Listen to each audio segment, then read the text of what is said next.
નમસ્કાર, આપ જોઈ રહ્યા છો સ્પાર્ક ટુડે ન્યૂઝ. ચાંદોદ નવા માંડવા સ્થિત પરમહિત ધામ આધ્યાત્મિક સંકુલ ખાતે પ્રસિદ્ધ યુવા કથાકાર જિગ્નેશ દાદા સખાભાવે પોતાના મિત્ર શાસ્ત્રી નયનભાઈ જોશીને મળવા આવી પહોંચ્યા હતા. ભાગવત કથાકાર સંમેલન સહિતના આયોજનોમાં અવારનવાર પૂજ્ય જિગ્નેશ દાદા તેમજ શાસ્ત્રી નયનભાઈ જોશી વચ્ચેની મુલાકાતો તેમજ ભાગવત સહિતના વિવિધ વિષયો અંગેની ગહન ચર્ચા થકી તેઓની મિત્રતા ગાઢ બની હતી. ચાંદોદ પધારવા માટેના શાસ્ત્રીજીના ભાવભર્યા આમંત્રણને સ્વીકારી પૂજ્ય જિગ્નેશ દાદા પણ તીર્થભૂમિમાં પધારવા આતુર હતા, પરંતુ ભાગવત કથા સહિતના ધાર્મિક કાર્યોની વ્યસ્તતાના પરિણામે ચાંદોદ તીર્થમાં પધારવાની તેઓની ઈચ્છા ફળીભૂત થતી ન હતી. પણ જાણે એક સખો બીજા સખાની ચાતક નજરે રાહ જોતો હોય તેમ શાસ્ત્રીજીના આમંત્રણને માન આપી વ્યસ્ત સમયમાંથી પણ પૂજ્ય જિગ્નેશ દાદા શનિવારના રોજ મિત્રને મળવા પરમહિત ધામ આધ્યાત્મિક સંકુલ ચાંદોદ નવા માંડવા ખાતે આવી પહોંચ્યા. પૂજ્ય જિગ્નેશ દાદાએ પરમહિત ધામ આધ્યાત્મિક સંકુલમાં પધારીને અહીં સ્થિત શ્રી એકલિંગજી મહાદેવજીના દર્શન કર્યા.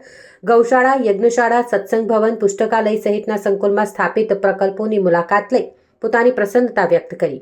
પૂજ્ય જિગ્નેશ દાદાના આગમનને લઈ સંકુલમાં ભક્તિ સંગીત સાથે પુષ્પહાર, સાલ, મોમેન્ટો અને નર્મદા જળ અર્પણ કરીને વૈષ્ણવો સહિત દૂર દૂરથી પધારેલા ભાગવત કથાકારો, ચાંદોદ બ્રહ્મ સમાજ, સંસ્કૃત પાઠશાળાના ગુરુજનો સહિતના અગ્રણીઓએ દાદાનું સન્માન કરીને આશીર્વાદ સાથે દાદાની વાણીનો લાહવો લીધો.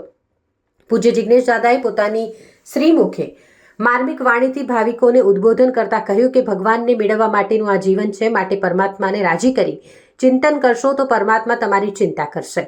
ભગવાનને મેળવવા માટેનું આ જીવન છે. કોઈનું સારું ન કરી શકો તો કંઈ નહીં, પરંતુ કોઈનું ખરાબ થાય તેવો વિચાર સુદ્ધા મનમાં ન લાવવો જોઈએ. પરમધામ આધ્યાત્મિક સંકુલની મુલાકાત બાદ પૂજ્ય જિગ્નેશ દાદા નગરના ભાવિકોના આગ્રહને વશ થઈ ચાંદોદ તીર્થના પૌરાણિક શ્રી રણછોડજી મંદિરે પહોંચ્યા, જ્યાં રાધે રાધેના ભક્તિના અને પુષ્પની પાંદડીઓથી સૌએ દાદાના વધામણા કર્યા. નિજ મંદિરે પહોંચી કાળિયા ઠાકરની તેજસ્વી અને મનોહર મૂર્તિના દર્શન કરી પ્રભુ સમક્ષ પોતાનો ભાવ વ્યક્ત કરી દાદાએ અત્યંત પ્રસન્નતા અનુભવી હતી. એ કંજૂસ મને ગમતો નથી. જેની પાસે ધન નથી અને કંજૂસાઈ કરે એ મને નથી ગમતો.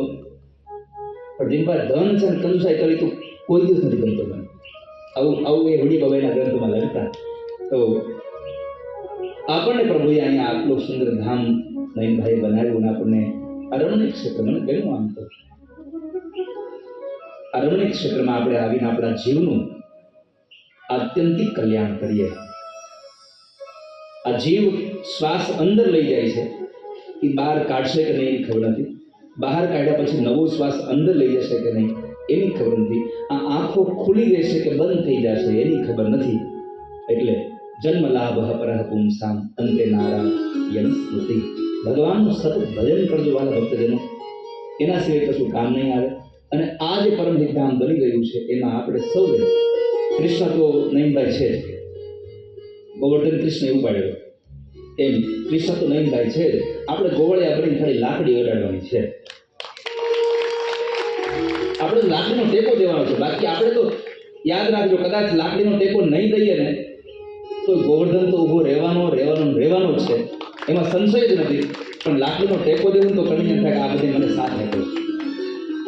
એટલે આપણા સૌથી એને આપણા સમયનો સાથ મળે, આપણી સંપત્તિનો સાથ મળે, આપણી અંદર રહેલી એક વિશેષ વ્યક્તિત્વનો સાથ મળે ને આપણી અંદર રહેલી કોઈ એવી ભગવાને આપણને જે કંઈ એવી શક્તિ પ્રદાન કરી છે, તો એ શક્તિને પણ આપણે અહીંયા વાપરીશું તો એ પણ બહુ મોટું દાન યોગ્ય છે. માટે આપણે સૌ નયનભાઈને આ પરમહિત ધામ હજી આનાથી પણ ખૂબ મોટું વિશાળ બને અને ઠાકોરજી એમના પર ખૂબ રાજી રહે, એની સેવાથી રાજી થાય, આપણે અહીંયા આગળ આપણો આત્મા રાજી થાય, એવું આ ધામ નિર્માણ થાય એવી ભગવાનના ચરણોમાં પ્રાર્થના સાથે. દાદા સખા ભાવે આજે પરમહિત ધામની મુલાકાત કેવી પ્રસન્નતા? ખૂબ પ્રસન્નતા છે. આપ જોઈ શકો છો અમારા ચહેરા ઉપર કે નયનભાઈનો અમારી સાથેનો જે પ્રેમ છે. આજે માં નર્મદાના પાવન તટ ઉપર આવીને પરમહિત ધામના દર્શન થયા અને અહીંયા આટલી બધી ગૌસેવા, યજ્ઞશાળા, ભગવાન એકલિંગજી મહારાજનું શિવજીનું મંદિર વિરાજે છે, આટલી સુંદર વ્યવસ્થા છે. આનંદ થયો છે. ભગવાને પ્રાર્થના કરીએ કે આ પરમહિત ધામ હજી ઘણા લોકોનું પરમ કરે, હિત કરે અને આ પરમહિત ધામ હજી ખૂબ વિશાળ એવા ક્ષેત્રમાં વિકસિત થાય એવી ભગવાનને પ્રાર્થના. આપ સૌને અને નયનભાઈને ખૂબ શુભકામના. રાધે રાધે.